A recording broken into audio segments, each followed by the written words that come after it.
Today's show is brought to you by Skunk2 Ultrist BMF. Yeah, I got all the lie detection machines here. Everybody who told me their head flowed 400, send it to me.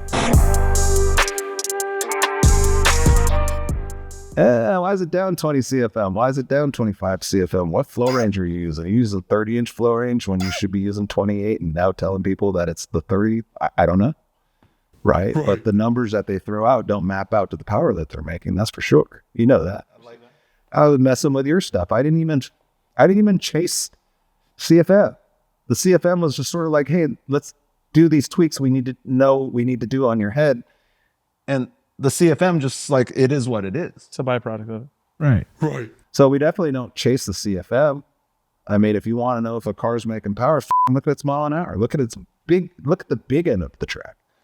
That's where its power is pushing against its biggest resistance. You know what I'm saying? Mm-hmm. And it separates the men from the boys real quick when you look at the mile an hour. Like if I'm always gaining 2 more mile an hour than you on the big end and I have a higher mile, I make more power, period. Because traction don't matter at that point because traction's equalized after 3rd gear. Sure, it's all ET. Yeah. So when people don't know this. See, that's the problem with the industry. You get all the knuckleheads that don't realize that A, B, C, and D all combine to make E, and they measure E, and then like you don't know how people are getting to E. Probably more confusing now that I'm talking variables. I mean, I was one of those knuckleheads, blinded by, again, understanding the level of everything explained to me, and then never really explored the levels after that point.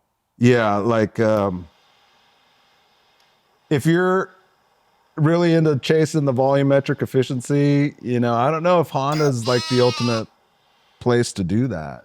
Because obviously you look at pro stock bike and pro stock cars, you know, they're way ahead of what we did with carburetors, even though like, oh, you know, imports are better than domestics because they have carburetors. Like, no, man, a guy with a good carburetor tune-up, his fuel map looks just as good as your, sure, you know, video game map.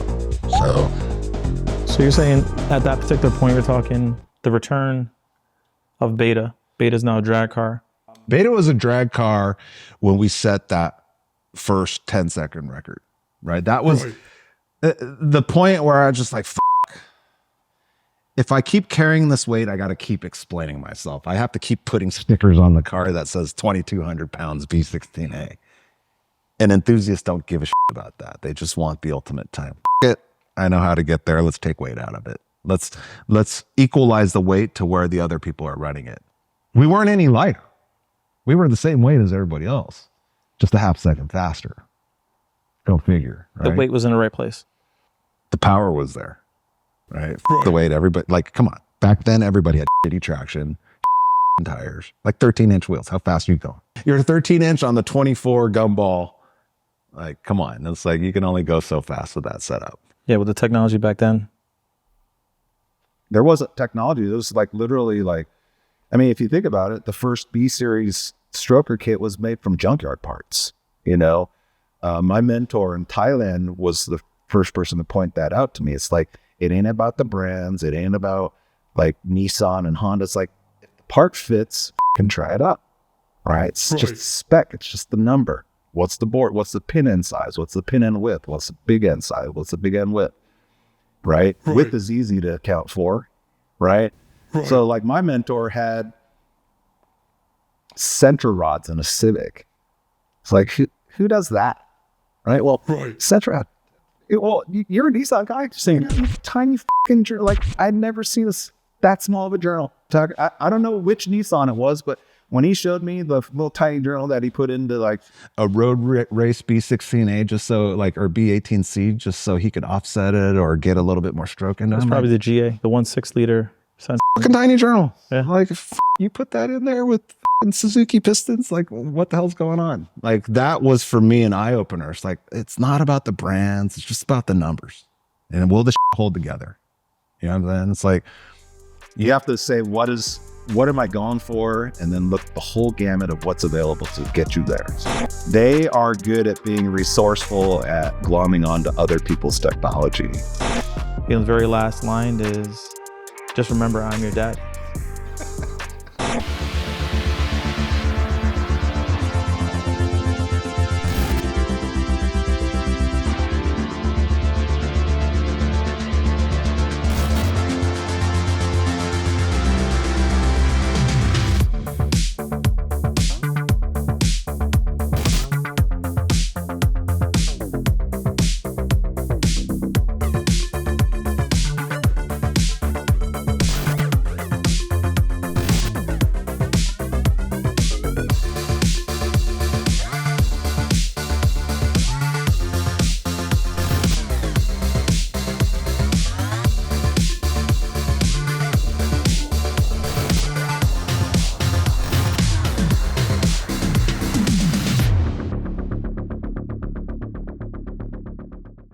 things have changed now because you can order custom parts and you can have them real quick. And so you don't have to be resourceful at all. So it went from having to be very resourceful. Like, look, every racer back in the day was more resourceful than you can ever imagine because the availability of materials, technology just wasn't available.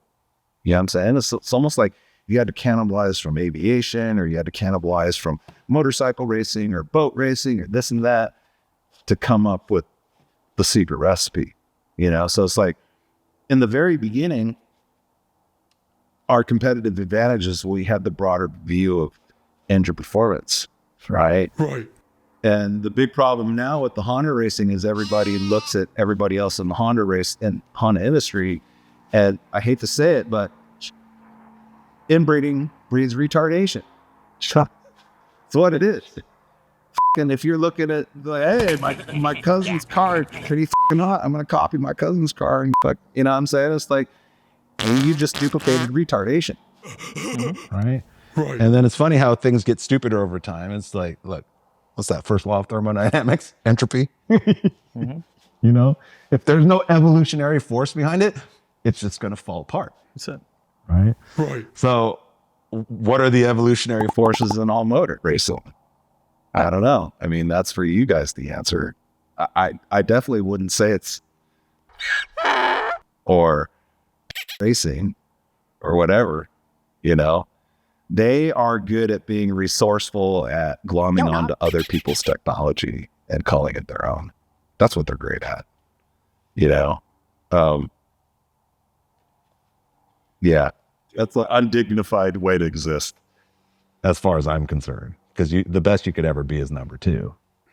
Which we sort of see with, again, now moving forward to, let's call it 2015, where, and I showed you the picture of the cam card, like when I stumbled upon my first set of BMF cams by accident. Gotta hear that story. You know, through turn 14. So my first, K-Series build, it's a 9099. And I'm trying to search to see, what's the best cam to run? Who's running what? And I call turn 14 to order the cam. Like, oh, we have this new Skunk cam. And we don't know how much it costs, but we'll get back to you. They come back, they find the price, and they're like, here's the thing. Just take it, install it, and let us know how it is. So I get the box. I open the box, and there's a piece of paper in there. And the first thing I see is a picture of Dave. And I don't know Dave from a can of paint. There's Dave there with this whole, story addressing two individuals. About them getting, we know that this set of cam is going to land in your hands. And, the very last line is, just remember, I'm your daddy. And it blew my mind because, again, I don't know the history now that he just went through. And in my mind, I'm like, what the hell is going on in this industry? Or, maybe he was just trolling. Maybe I got the wrong box. Absolutely trolling. Always trolling. So I get the cam, no cam information. So I say, okay, call up. I call Skunk2.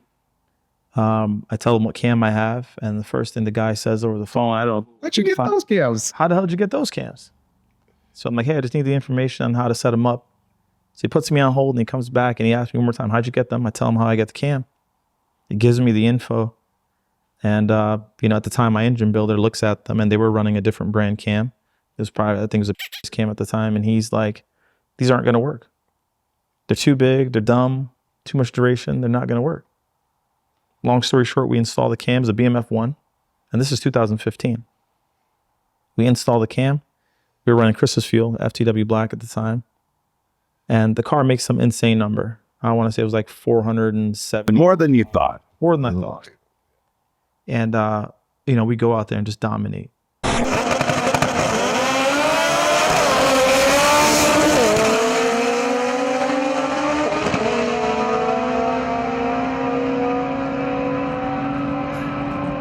Fatality. And it was sort of an eye-opener for the industry because nitro was sort of a big hush-hush. And, taking nitro and now putting it behind a cam and an engine setup that works, it was sort of outdoing and outshining some of the bigger guys. I had no idea.